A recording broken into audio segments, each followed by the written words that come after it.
people of the World Wide Web. So it is Cypher Sigma, it is a Wednesday, and as you kind of seen, it is another look what I've been watching. So lots and lots to go through. Obviously it is episode 100, so first off, just a personal thanks from me if you have watched one episode or if you've watched all 100 episodes. I do very much appreciate it. Obviously there is changes coming next week, the video will explain that, but I'll leave that there for now. But let's get into it. So if you're new to the channel and this is your first introduction to this series, this is basically where I go over the physical media that I've watched in the past 7 days. Let's go in reverse order as such. So first off, or the last one that I watched, is this lovely edition that Matt gifted me when we last met up. So I am a fan of Dredd, I would say that much. I've always gravitated towards the 90s movie. That's just because it's the era I grew up. I have read the comics and do have some of them. I never really got to grips with this one. So I'd spoken to Matt and AJ and stuff about this, and then Matt obviously had a spare one and gifted it to me. And it is a very nice copy, and I sat down and watched it last night. And what did I think?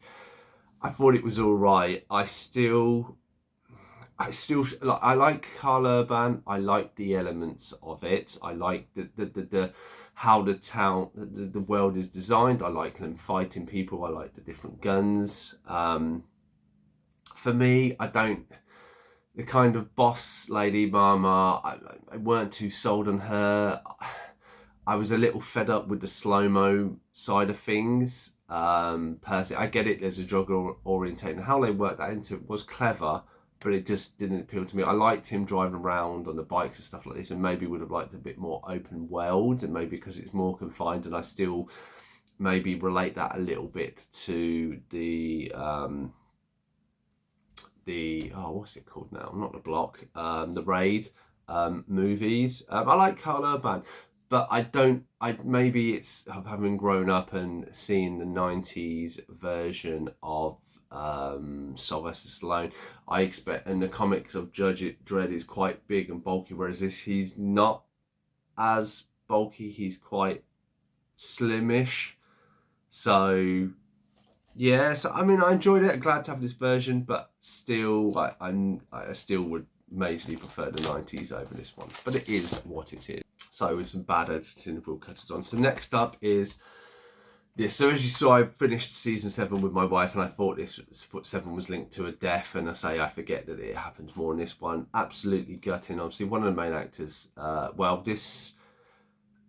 Let's just say, out of this series, literally 2 of the main cast left. 1 is killed off, and that death is so traumatic for me because I remember it as a child, and not that it stresses me out, but it just makes you so emotional and gutting. Probably the first kind of TV series I watched where a character actually affected me that much. I was very sad and by that character's death. What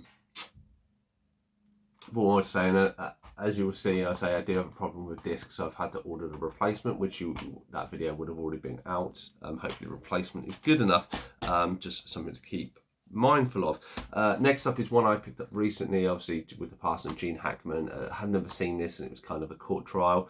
So it's called The Chamber, and it's essentially, you have Gene Hackman's character. He is a bomber. He was brought up around, or members of the KKK.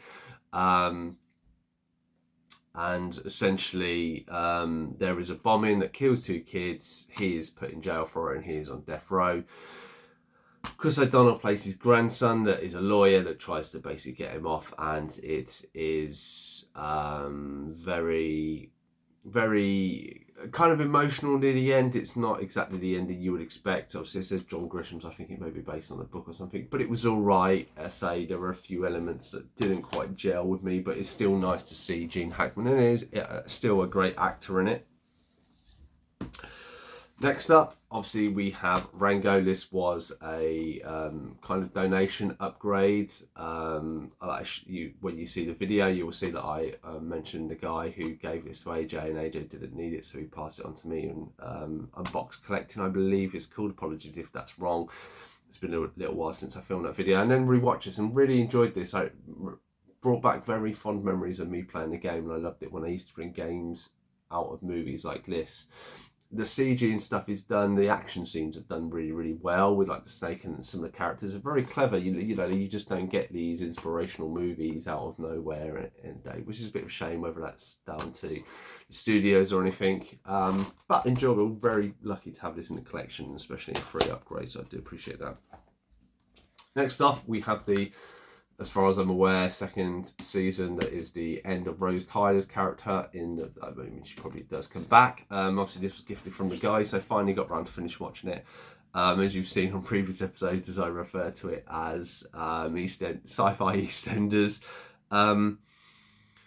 Near the end, when we had the Daleks and the Cybermen, I was enjoying it a little more. I say the space episodes and the ones where they're in away from the Earth and stuff like this, or is a lot of features like Daleks, and I really enjoy those more than when it's kind of olden time. And currently at this video, I am several episodes into season 3, and I quite like the Martha character, and maybe I just didn't gel with Rose's character in this. I say, as time is going on, I'm finding elements that I do like of Doctor Who. I wouldn't necessarily hate Doctor Who is my go-to, but still enjoying it. Thank for the guys gifted me. I can't remember which of the guys gifted me 1 and 2 or 3 and 4, but no, saying it's a nice little lithograph back in.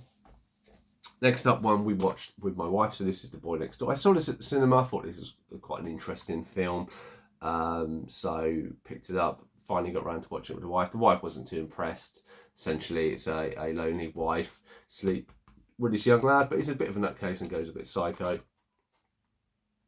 It's all right to kind of turn your brain off and enjoy it. Like, I think it's an hour and a half, an hour and 14 minutes movie.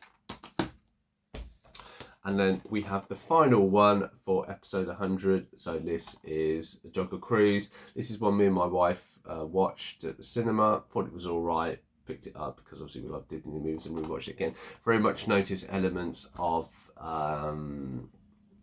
Pirates of the Caribbean. This, to be honest, I really feel that it was an enjoyable story overall, but I felt it could have been so much better if you took like the Nazi submarine out of the way and it was more about the 4 elemental kind of creatures and Dwayne Rock Johnson. I thought if you had that character more those intertwined and it was more set then, I think it would have been far more enjoyable. But it was all right. I only made like, I think it's like 20 million, 30 million, but I'm making a sequel. It's Disney for you. So that has been a look what I've been watching. So glad to got through a lot. Obviously Doctor Who I'm getting through, so glad to finish that, and obviously ER and some fun other ones. Thank you all if you've given me something. If there's anything in this episode that you didn't like, let me know your thoughts and feelings in the comments down below. I've been Cypher Sigma Screen Time, and I shall see you in the next one.